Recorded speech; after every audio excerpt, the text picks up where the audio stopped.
Doctor, என்னோட ஒய்ஃபோட ஆர்ம்பிட்ல ஒரு எக்ஸஸ் ஃபேட் இருந்தது டாக்டர். இப்போ கல்யாணம் ஆகி குழந்தை பொறந்ததுக்கு அப்புறம் அந்த எக்ஸஸ் ஃபேட் வந்துட்டு ரொம்ப நல்ல பெருசாயிருச்சு.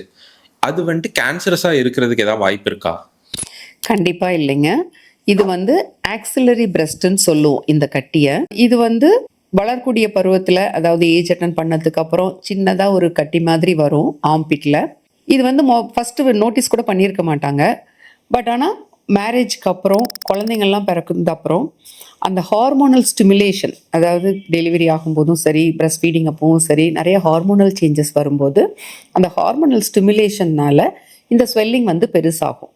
இதில் ஆக்சுவலாக என்ன இருக்கும் அப்படின்னு பார்த்தீங்கன்னா, பிரஸ்ட்டில் கிளாண்ட் இருக்கிற மாதிரி அதுலேயும் கொஞ்சம் கிளாண்ட் இருக்கும், ப்ளஸ் ஃபேட்டும் இருக்கும். இது கொஞ்சம் கொஞ்சமாக பெருசாகிறதுனால ஒரு டிஸ்கம்ஃபர்ட் கொடுக்கும். யூஸ்வலாக டைட்டாக ட்ரெஸ் பண்ணுறாங்க அப்படின்னா அந்த இடத்துல ஒரு எக்ஸ்ட்ரா பல்ஜ் மாதிரி தெரியும். இல்லை ஸ்லீவ்லெஸ் போடுற ஃபீமேலாக இருந்தாங்கன்னா அவங்களால போட முடியாமல் இருக்கும். ஏன்னா அது அசிங்கமாக தெரியறதுனால ஸ்லீவ்லெஸ் வேர் பண்ண முடியாது அவங்களால. பட் இந்த கட்டி கண்டிப்பாக கேன்சராக மாறாது.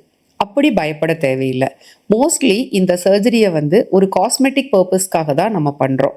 இதை ரிமூவ் பண்ணிட்டோன்னா நம்ம காஸ்மெட்டிக்காக அந்த இடத்துல க்ளீனாக இருக்கும், ப்ளஸ் ஸ்லீவ்லெஸ் அழகாக வேர் பண்ணிக்கலாம், அந்த மாதிரி ஒரு ரீசனுக்காக தான் பண்ணுறோமோ ஒழிய இந்த கட்டி அப்படியே நம்ம விட்டோம்னா கூட இது கேன்சராக மாறாது. அப்படி பயந்துக்க தேவையில்லை.